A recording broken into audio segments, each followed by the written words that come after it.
Mrs. Frisby and the Rats of Nimh, the Doctor.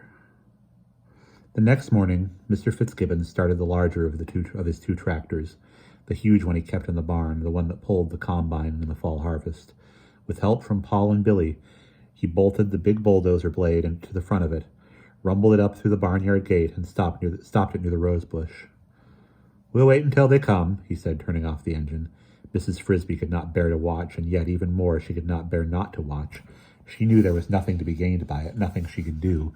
Yet how could she stay at home with the 10 rats, including Justin and Brutus, who were waiting bravely underground? She could not. She thought at first of her watch hole in the corner post, then she decided against it. Near to the rose bush, on the edge of the woods, stood a hickory tree, its scaly bark like a ladder inviting her to climb. 10 feet up on this tree, a large branch jutted straight out.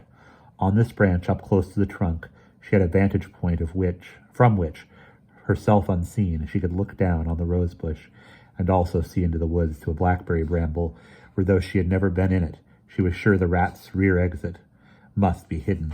She settled down to wait. It was a chilly morning with a damp breeze and a gray mist that blew by in patches. Somewhere near the middle of the mornings, a square white truck came into the driveway. It went first to the house. A man in a white coverall uniform climbed out and knocked on the Fitzgibbons' door. It was too far away for Mrs. Frisby to hear the knock or to hear what the man said when Mrs. Fitzgibbon came out on the porch, but 10 seconds later, Billy ran from the house to the barn where Mr. Fitzgibbon was working. The man returned to the truck and waited, standing outside the open cab door. Through the windshield, she could see that 2 more men sat in the front seat and that one of them wore horn-rimmed glasses. Now Mr. Fitzgibbon approached the truck, Billy dancing beside him, apparently in some excitement. There was a conference, none of which Mrs. Frisby could hear, accompanied by gestures toward the rose bush and the waiting bulldozer. The man in white climbed back into the driver's seat and drove the truck across the grass. He backed it up beside the bulldozer, stopping perhaps 10 feet from the bush. Mrs. Frisby stared at it. If there was anything printed on it, it must be on the other side, away from her. The 3 men climbed out, and she could hear what they said. "It's a big one, all right," said one of the men. "And look at those thorns. It's hard to see how even a rat could get in there." The man in the horn rims walked around the edge of the bush, examining it closely. He bent over. "Look at this," he said. "There's an enormous hole, very neatly hidden. And look behind it, a path leading in." He turned to Mr. Fitzgibbon, who had walked up with Billy. "You were right. You'll need to bulldoze it. It would take us all day to hack our way in there. But cut it off just at the surface if you can. If you dig too deep and open the hole, they'll get away." He added, "You better tell the boy to keep back. We'll be using cyanide and it's dangerous." Billy, after some argument, was dispatched to the back porch where Mrs. Fitzgibbon was also watching. One of the men had walked around to the far side of the bush, the side near Mrs. Frisby's tree. "Doc," he called, "here's another entrance in the bush, and there's a hole just inside it." Doc was the man in the horn rims. He was a doctor, Mrs. Frisby thought. Doctor somebody. He was in charge. "Can you get at it?" he asked. "Not very well. Too many thorns." The man who was a doctor walked around and looked at it. "No," he said. "Anyway, that would be the escape hatch. We'll find the main hole near the middle of the bush." He turned to Mr. Fitzgibbon, who had mounted the tractor. "Okay," said the doctor. "Can you push it that way, away from the shed?" Mr. Fitzgibbon nodded. The motor started with a roar. He pulled the lever and flexed the heavy steel blade up and down, bringing the bottom edge to rest just even with the ground. The blade was fully 8 feet across. He pulled another lever. The wheels, with cleated tires as tall as windows, dug in, and the blade scraped forward. The bush fought back, then yielded angrily, snapping and crackling before the inexorable thrust of steel. A single sweep, and a third of it lay in a writhing heap of thorns in a pile 20 feet away. The ground trembled under the wheels, and Mrs. Frisby thought of the 10 rats huddled below. Supposing the weight collapsed the earth, caved in the storage room, and trapped them. Another sweep, and a third. Only a thorny stubble now stood where the bush had been. On the porch, Mrs. Fitzgibbon covered her eyes with her hands, and Billy cheered in excitement. Plainly exposed were 2 holes, simple round rat holes. There was no trace of the small mound nor the elegant arched entrance. Arthur had done his work thoroughly. Mrs. Frisby wondered for a moment at the second hole. Then she remembered his saying, "We'll give them another rear exit to block, of course." They had dug another hole, most likely, she thought, just a dummy hole leading nowhere. The men in the white suits went into action. The back doors of the truck were open and a long, flexible pipe unrolled. It looked like a fire hose, except that at the end, instead of a nozzle, there was a round plunger, like a big rubber ball cut in half. One of the men donned a mask with a glass visor and a tube that ran to a pack on his back, a gas mask. The masked men pulled the hose over the center rat hole and pressed the plunger over it, covering it completely. From the back of the truck, the other two took a large box made of wood and wire, almost a yard wide, and placed it over the second hole. It was a cage, but half of its bottom was a trap door, neatly mounted on hinges. This they raised, placing the open part directly over the opening of the earth. Then they backed away, one of them holding a trip cord which would close the trap door after the rats were inside. "All set?" the doctor called to the man in the mask. The mask nodded. "Keep back now," said the doctor to Mr. Fitzgibbon, who had left his tractor to watch. He walked to the truck, reached inside, and turned a switch. Mrs. Frisby heard the soft throb of a pump. Now! She turned to watch the blackberry bramble in the woods. Would they hear the pump? Where were they? Oh, let them come out! Almost a minute passed. The men in white watched the trap. Nothing moved. Then she saw it, behind the bramble, half hidden by a swirl of mist. A gray-brown shape, a rat, shaking dirt from his ears. Another, then 3 more. They huddled in silence, waiting. More? How many? 10? 7? Only 7. Where were the other 3? They still waited. Then, as if by agreement, they stopped waiting. They ran, all 7 of them, not back to the woods to safety, but out of the woods, toward the stubble of the rose bush, toward the men. At the edge of the bush, they stopped as if in confusion, ran to the left, ran to the right, then fled back into the woods again. Now they were out of sight of the men, but not of Mrs. Frisby. Instantly they regrouped behind the blackberry bramble and charged out again, but this time in smaller numbers. First 2, then 3, then 2 again. She saw what they were up to. They were not in the least confused. They were making 7 rats look like 20 rats or 40. A steady stream of them. In the mist, in the hectic running, turning, hiding, she could not tell whether or not she recognized any of them. The men shouted, "Look at that! A pack of them!" "How did they get out? Get the nets!" The doctor turned off the pump. The man with the hose pulled off his mask as a new wave of rats danced along the edge of the clearing.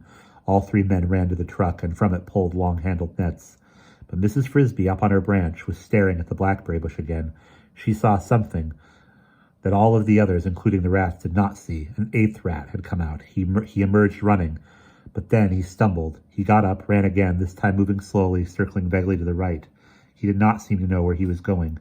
He reached a sparse thicket of saplings, almost out of sight, and there, abruptly, he fell over on his side and lay still. Meanwhile, all 3 men, holding their nets low, ran across the stubble toward the parade of rats. But as they approached the parade, it vanished. The rats, their purpose accomplished, melted into the misty woods. And this time they did not reappear. Mrs. Frisby watched them as they loped away swiftly in single file and disappeared from her view, back into the deep forest and up the mountainside. The rear guard was gone, bound for Thorn Valley.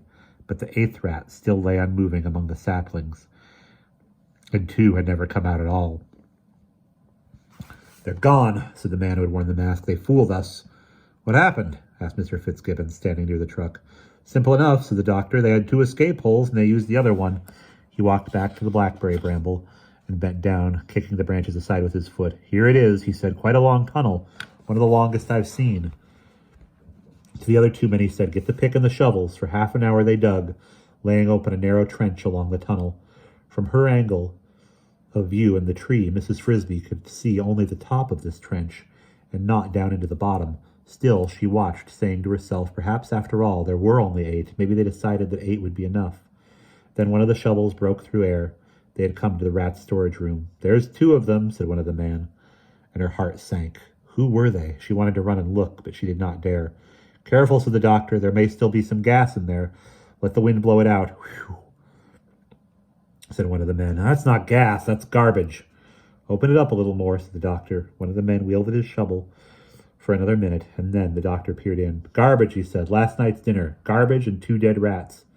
Mrs. Frisby thought, "He sounds disappointed." "Only 2?" said Mr. Fitzgibbon. "Yes, it's easy to see what happened. In a hole this size, there would have been a couple of dozen at least. But these 2 must have been up at the front, near the tunnel. They got a whiff of the gas, and it killed them But before they died, they must have warned the others, so the rest ran out." "Warned them?" said Mr. Fitzgibbon. "Could they do that?" "Yes," said the doctor. "They're intelligent animals. Some can do a great deal more than that." But he did not elaborate. Instead, he turned to one of the men. "We might as well take these 2 back with us." From the truck, the men produced a white paper sack and a pair of plastic gloves. He pulled the gloves on, reached into the hole, and placed the 2 dead rats into the sack. He did this with his back to Mrs. Frisby, so that she never got even a glimpse of them. "All right," said the doctor, "let's close it up." They shoveled the dirt back into the trench and returned to the truck. "You'll let me know if they have rabies," said Mr. Fitzgibbon. "Rabies?" said the doctor. "Yes, of course, but I doubt it. They look perfectly healthy." Perfectly healthy, thought Mrs. Frisby sadly, except for being dead. She looked into the woods, over toward the saplings where the other rat lay. Was he, too, now dead? To her surprise, she saw that he was moving, or was he? In the mist, it was hard to tell, but something had moved. After the truck had left, Mr. Fitzgibbon stood looking at the ruin of the rose bush. He seemed vaguely puzzled and disappointed. He must be wondering, she thought, whether it had been worth it, just to exterminate 2 rats. He had no way of knowing, of course, that all the rest were also gone and would not return, that his grain loft was safe. In a moment, he turned and walked to the house. As soon as he was safely gone, Mrs. Frisby scurried down from her tree and into the woods. On the ground, she could no longer see the rat or the thicket where he lay, but she knew the direction, and she ran, around a stump, over a mound of leaves, past a cedar tree. There were saplings, and there lay the rat still on his side. It was Brutus. Beside him, futilely trying to move him, stood Mr. Ages. She reached him, breathless from her run. "Is he dead?" "No, he's unconscious, but he's alive and breathing. I think he'll revive if I can just get him to swallow this." Mr. Ages indicated a small corked bottle no bigger than a thimble on the ground beside them. "What is it?" "An antidote for the poison. We thought this might happen, so we got it ready last night. He got just a little of the gas, made it this far, and then collapsed. Help me lift his head." Mr. Ages had been unable to lift Brutus's head and the bottle at the same time. Now, with Mrs. Frisby's help, he forced open Brutus's mouth and poured in just a few drops of the smoky liquid the bottle contained. In a few seconds, Brutus made a gulping noise, swallowed hard, and spoke. "It's dark," he said. "I can't see." "Open your eyes," said Mr. Ages. Brutus opened them and looked around. "I'm out," he said. "How did I get out?" "Don't you remember?" "No, wait.